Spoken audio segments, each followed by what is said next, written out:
What is going on, everybody, and welcome back to another episode of the East Carolina Pirates Dynasty here on College Football Revamped. I just want to break the fourth wall for a second and say that I just bought one of those motorized standing desks that can adjust in height, and I absolutely love it. I'm doing this commentary standing up, and it feels way better. I feel alive and energized, ready to go, which I really need because we lost to Kansas last episode, 28-31. Hopefully this episode gives us better fortune as we play Boise State and Iowa State, who are one of the best teams in the country. We start out with the Broncos, who have a pretty talented roster, nothing crazy. Khalil Shakir might be a problem for Alex Isaacson and Dylan Decker on the outside. And while I think that Hank Bachmeier is a pretty solid pocket passer, he can't really run, and those are the type of quarterbacks we struggled with in the past. I can't believe we're already winding down on season 1 of the series. It feels like I just started it yesterday. I think the support has been good for the most part, but I still haven't decided if we're gonna make a season 2,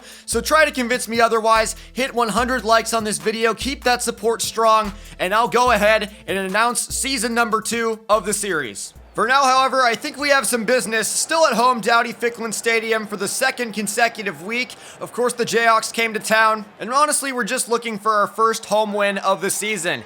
See if we can get that done as Bachmeier from the single back set throws to the corner to Evans, and he outruns everyone on his way to the end zone. Reservations for 6 on the first drive of the game. Talk about being cursed at home. First FIU, then Kansas. Is Boise State next on the list of mediocre teams to beat us in Dowdy-Ficklin? The Pirates' first drive goes nowhere. Back to the Broncos. Bachmeier wants to heave this one deep, and it is intercepted. Alex Isaacson, number 3 on the year. Thank you very much for ending that drive. Down to the 45-yard line on the other side of the 50. That's one way to get it done when your own offense is stagnant. Great starting field position for the Pirates. In the shotgun, 3rd and 17, however, trying to score off the turnover. Juxley, downfield, he underthrows Savage, but he comes back to get it inside the 20. 34 yards on the connection, and I guess that's one way to get it done.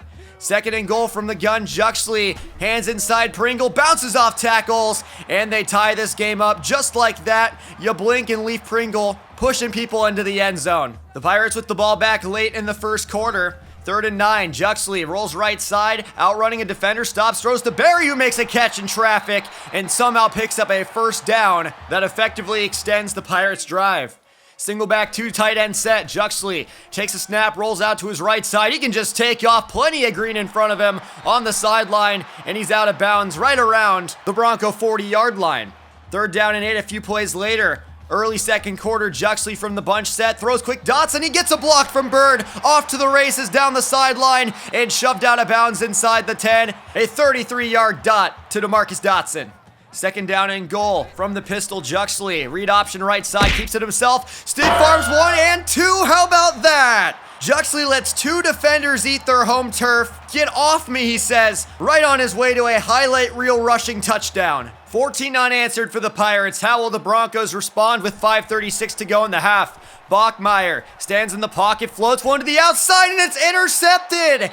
It is Luigi Bozelli. Better footwork than a podiatrist on the sideline, and the Pirates are on a roll. Juxley with the ball back, empty shotgun, 2x3, takes a snap, blitz comes, quick throw to Dotson, and he dives his way down to the 10-yard line. Another 21 for the Blitnikoff candidate. 2 plays later, it's 3rd down and goal. From the bunch set, quick throw to Pedro Bird, and Big Bird is into the end zone for a big-time ECU touchdown. They're extending their lead to 2 possessions. Boise State blink and they lost their lead. Bachmeier with a minute to go. Perhaps their last possession downfield to Shakir, and he beats Dylan Decker right down to the 20-yard line. Another red zone opportunity for them. 25 and ticking though, they have to hurry. Bachmeier takes a snap, stands in the pocket, 4-man rush comes, evades to the right side, throws to Thomas. He sheds a tackle into the end zone, and the Broncos are back on the board. They really needed that one to make it a 1-possession game with 13 seconds to go.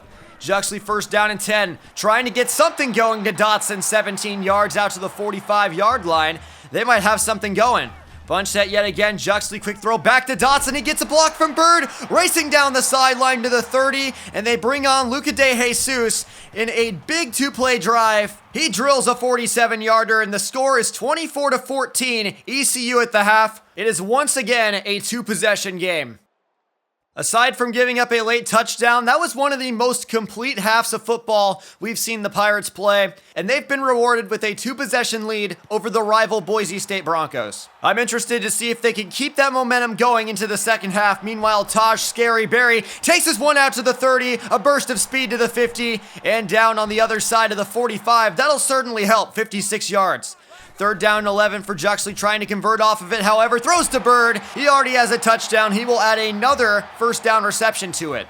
First and 10. Juxley goes play action right over the middle, and wide open is Wilbert Hernandez, putting his shoulder down and moving those chains. Juxley from the shotgun, hands off Pringle. He bounces it outside, finds a lane, and he's into the end zone like a bowling ball for a touchdown. And they extend the lead to 17. Bachmeier just trying to get on the board with 1:07 in the third. Stands in the pocket. Rush comes. He steps up. Throws on the run across his body, and it's intercepted. He farved it, and it's Luigi Boselli's second of the day. Shoved out of bounds inside the 30, but what a steal and a terrible decision from Bachmeier. The Pirates already had the momentum. They have a chance to close this one out. Juxley 2x2 from the gun, throws up the seam to Tilly. He's wide open like an Arby's drive-thru, all the way down to the 20-yard line on a 46-yard reception. The Pirates are well on their way to the first home win of the Bender Rover era. Juxley from the bunch set. He rolls to his right side, stops, extends the play downfield. Dotson's wide open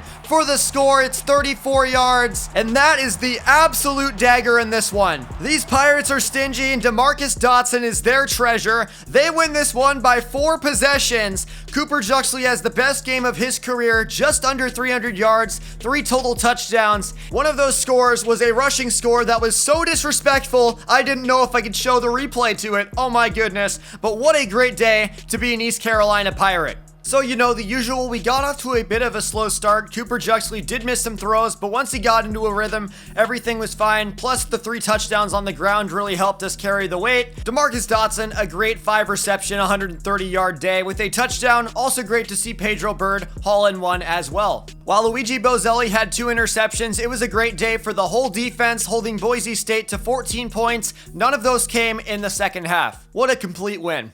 I am interested to see what this team will do against Iowa State, as we see DeMarcus Dotson rightfully in 9th for the Blitnikoff. Even more suitably, however, Taj Scary Berry is leading for the Jet Award, and rightfully so. He's been phenomenal this season. You saw it last game, but we're going to need some more of his magic against Iowa State. They're number 14 in the nation. They dropped from number 3, but they're still a very talented team. They're going to be hungry after that loss that sent them out of the college football playoff picture. It's Oklahoma, Clemson, Florida, and Utah at this point. However, a part of the reason that they were in the conversation to begin with was because of running back Breece Hall, who is arguably the best running back in all of college football. And if you remember what Jerome Ford did to us for Cincinnati, we should be terrified of him. Brock Purdy, also a perfectly capable quarterback. And to be honest, we really do not match up against this team at all. And if we get our butt kicked, this may be a bad time to say this, but a lot of the people that watch these videos aren't subscribed. So what are you doing? Subscribe.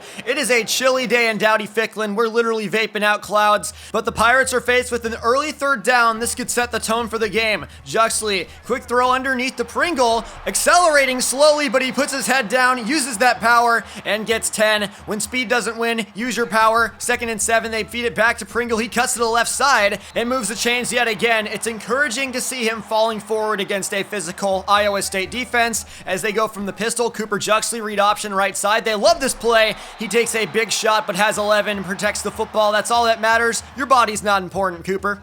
3rd down and 1 from the I formation, tight end right side. They feed Pringle that way. He got to the first down, but loses his forward progress, and it will be 4th down. The Pirates gonna go conservative this time around, though. They take their field goal. Luca De Jesus, perfect on the year. It's 3-0 Pirates in the first quarter. 2:47 to go. Purdy hands off to Hall up the middle, and he's gashing forward. Doesn't even need to use that power. He has 12 yards. From the shotgun, 3rd down and 10, a big test for them. 4-man rush comes, Purdy in the shotgun, throws to the sticks to Milton, and he can't hang on. Probably the rain, but it's 4th down and 10. physical defensive contest so far. The Pirates faced with a third down of their own. Juxley, quick throw to the outside, and he misses Tilly. Fourth down, they punt the ball back to Iowa State. A few plays later, they're faced with 3rd and 11, trips to the left side. Trying to convert for the first time today, Purdy takes a snap, all the time in the world in the shotgun, dumps it off into the flats for Skates, and that's not going to get her done. 4th and 6, time to punt. It's only 3-0 as we enter the second quarter of action. Juxley in the single back set. Takes a snap, rolls to his right side, finds Dotson downfield. He puts his head into a defender, breaks another tackle. He's off to the races and gets a piggyback ride on his way to 41 yards, out of bounds inside the 5. And as we know, anything it takes to win, and he's a man amongst boys for doing that. Third down and goal after a few stingy stops from this Iowa State defense. Juxley sets up a screen left side to Pringle, and he gets pursued by a big fat defensive tackle. That's how slow he is. It's 4th and goal. They have a big decision to make, and they want to keep their offense on the field. From the shotgun, Juxley gives it off to Pringle. Cuts inside, big hit, he loses the football. No! It's his first fumble of the year. Obviously, they wanted to go big or go home to take a 2-possession lead against Iowa State, but Pringle puts the football on the ground, and it's an unfortunate turn of events. Instead, the offense has to watch Iowa State, and Breece Hall work from the sideline. He's across the 50, all the way down inside the 45-yard line. He's beastin'. Why not feed him again? Hall counter run to the right side. He came back for seconds inside the 15-yard line. 1st and 10, Purdy, speed option right side, bounces off of Rasmussen, spins his way all the way down inside the 5-yard line. It's 1st down and goal as we've got off-brand Chuck E. Cheese doing a little dance. From the stacked box, Purdy, read option left side, cuts it upfield, and he's into the end zone.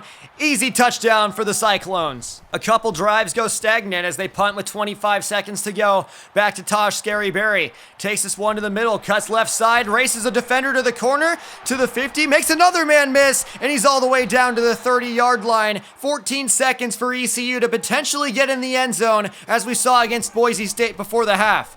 Juxley rolls to the right side, throws Dotson wide open. He walks into the end zone. Another touchdown on the episode. That's number 2, and that one was as easy as they come.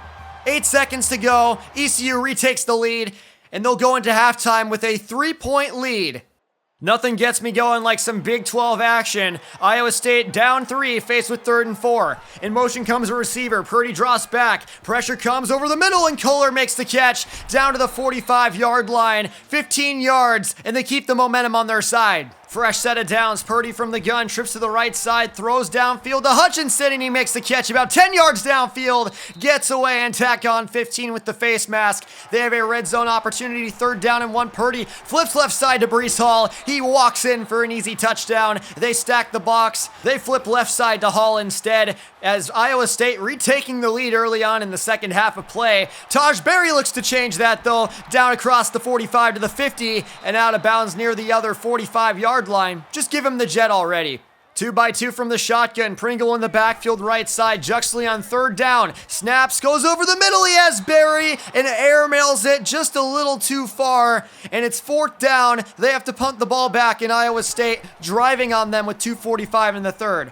Purdy right over the middle in traffic to Milton, and it's 1st down and goal just like that. They have a chance for a 2-possession lead. Purdy flip right side to Hall, and you already know the drill. Harm with the stiff arm into the end zone, his 2nd touchdown of the half, and ECU down 2 scores after leading at the half. Honestly, no need for the Pirates to panic. Plenty of game time to go. They've shown an ability to get downfield in this game as Berry weaves to the right side. He's got plenty of green down the field across the 50, and he's finally tripped up just by the shoelace inside the 30. 72 yards on the return. And honestly, he's been the only spark for this Pirates team in the second half as Juxley rolls, throws behind Tilly. He comes back and makes the play. 13 yards, another 1st down for ECU.